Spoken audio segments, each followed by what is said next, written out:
Yeah, Dipset, Jones, Fly Boys, Dipset, Jones, Dipset, Jones, Fly Boys.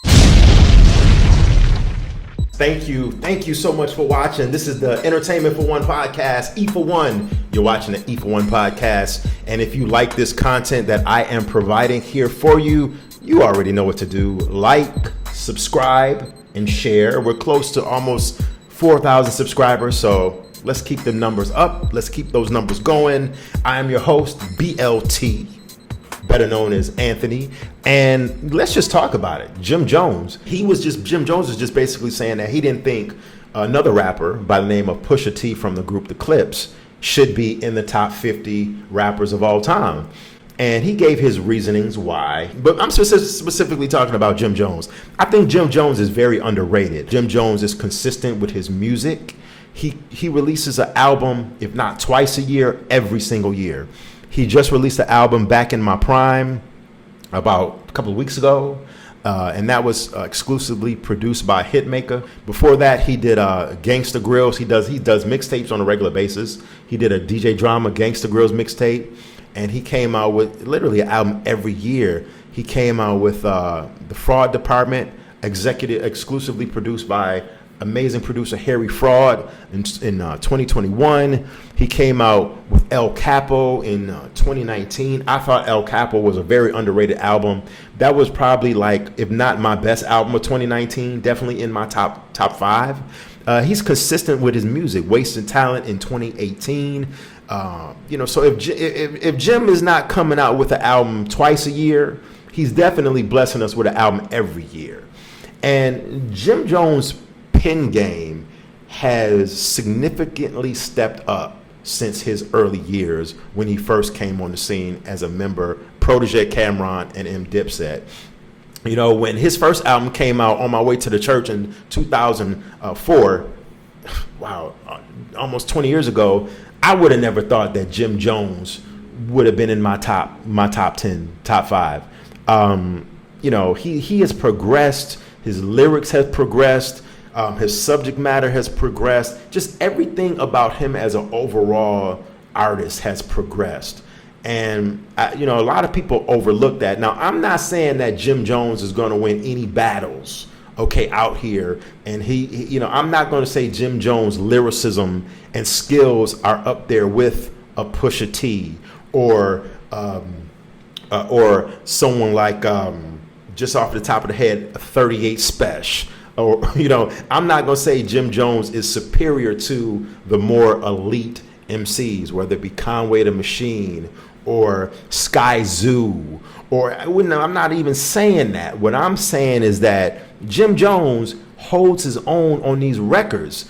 When Jim Jones comes out when Jim Jones is featured on a song, I'm maybe because I'm a Jim Jones guy, I'm a Jim Jones supporter and fan. I always look for a Jim Jones verse, whether he's featured on a song with Rick Ross or Benny the Butcher or whoever MC is out there. I always want to hear Jim Jones's verse to see if Jim Jones is going to match or either outshine whoever he's on the track with. So let's give Jim Jones credit for that. Jim Jones is actually, and I know I might catch some heat for this, but I feel Jim Jones right now, his career is in a better place than Cameron. I'm not saying that Jim Jones is a better lyricist than Cameron, but he is more consistent and he comes out with more consistent music and better music than Cameron has over the last 7-8 years. I mean, Cameron has really only came out with, Cameron, who is, considered the head of Dipset, the Dipset movement. Cameron has maybe in the last 5 or 6 years, 7 years, came out with maybe 2 albums.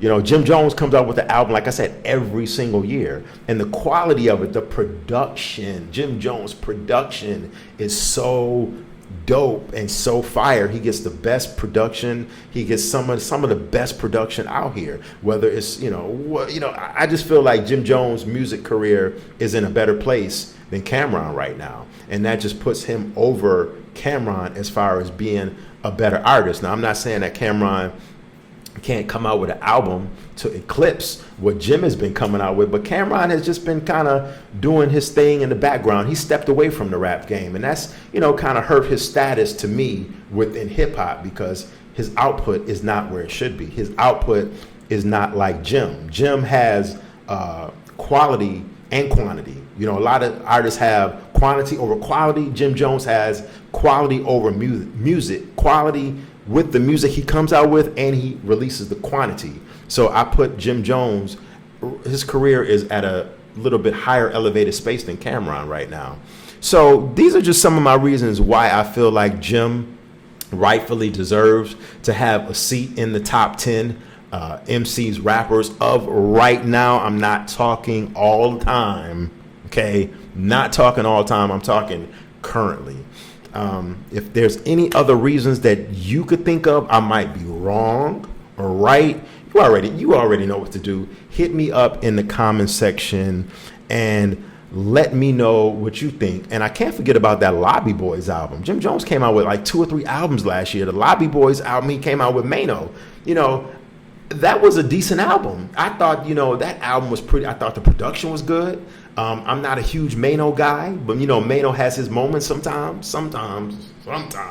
But when Mano really wants to get in and rap, he does his thing. But a lot of time Mano gives us, Mano, what we know with Mano, but Mano can really spit, really rhyme when he wants to. It's just that we don't get to see that side of him often. But let me know what you think in the comment section about this. And I appreciate you watching this video and all of my videos as always. This is the Entertainment E for One podcast. Until later, peace. Have a good day. One love.